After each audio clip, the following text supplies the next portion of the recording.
I'll make it all come true. If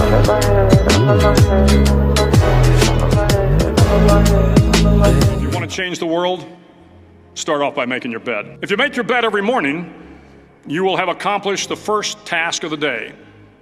It will give you a small sense of pride, and it will encourage you to do another task, and another, and another. And by the end of the day, that one task completed will have turned into many tasks completed. Making your bed will also reinforce the fact that the little things in life matter. If you can't do the little things right, you'll never be able to do the big things right. And if by chance you have a miserable day, you will come home to a bed that is made, that you made. And a made bed gives you encouragement that tomorrow will be better. To pass SEAL training, there are a series of long swims that must be completed. One is the night swim. Before the swim, the instructors joyfully brief the students on all the species of sharks that inhabit the waters off San Clemente. They assure you, however, that no student has ever been eaten by a shark, at least not that they can remember. But you are also taught that if a shark begins to circle your position, stand your ground. Do not swim away. Do not act afraid.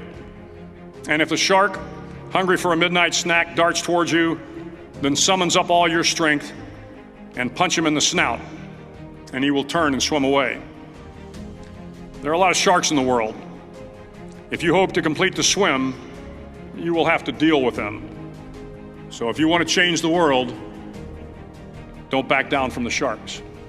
Over a few weeks of difficult training, my SEAL class, which started with 150 men, was down to just 42.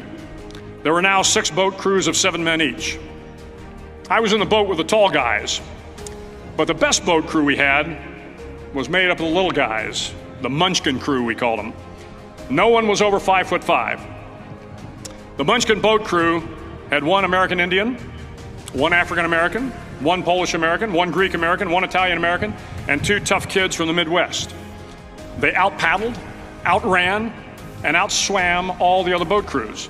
The big men in the other boat crews would always make good-natured fun of the tiny little flippers the Munchkins put on their tiny little feet prior to every swim.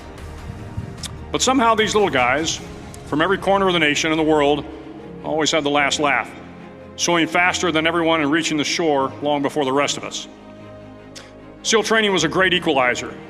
Nothing mattered but your will to succeed, not your color, not your ethnic background, not your education, not your social status. If you want to change the world, measure a person by the size of their heart, not by the size of their flippers. The 9th week of training is referred to as Hell Week. It is 6 days of no sleep, constant physical and mental harassment, and 1 special day at the Mud Flats. The Mud Flats are an area between San Diego and Tijuana where the water runs off and creates the Tijuana Sloughs, a swampy patch of terrain where the mud will engulf you. It is on Wednesday of Hell Week that you paddle down to the Mud Flats and spend the next 15 hours trying to survive the freezing cold, the howling wind, and the incessant pressure to quit from the instructors.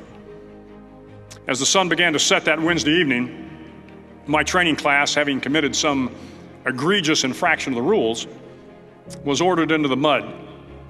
The mud consumed each man till there was nothing visible but our heads. The instructors told us we could leave the mud if only 5 men would quit. Only 5 men, just 5 men, and we could get out of the oppressive cold. Looking around the mud flat, it was apparent that some students were about to give up. It was still over 8 hours till the sun came up. 8 more hours of bone-chilling cold. The chattering teeth and the shivering moans of the trainees were so loud, it was hard to hear anything. And then one voice began to echo through the night. One voice raised in song. The song was terribly out of tune, but sung with great enthusiasm. One voice became 2, and 2 became 3, and before long, everyone in the class was singing. The instructors threatened us with more time in the mud if we kept up the singing, but the singing persisted. And somehow the mud seemed a little warmer, and the wind a little tamer, and the dawn not so far away. If I have learned anything in my time traveling the world, It is the power of hope, the power of one person, a Washington, a Lincoln, King, Mandela, and even a young girl from Pakistan, Malala. One person can change the world by giving people hope. So if you want to change the world, start each day with a task completed. Find someone to help you through life. Respect everyone. Know that life is not fair and that you will fail often. But if you take some risks, step up when the times are the toughest, face down the bullies, lift up the downtrodden, and never ever give up, if you do these things, the next generation and the generations that follow will live in a world far better than the one we have today. And what started here will indeed have changed the world for the better.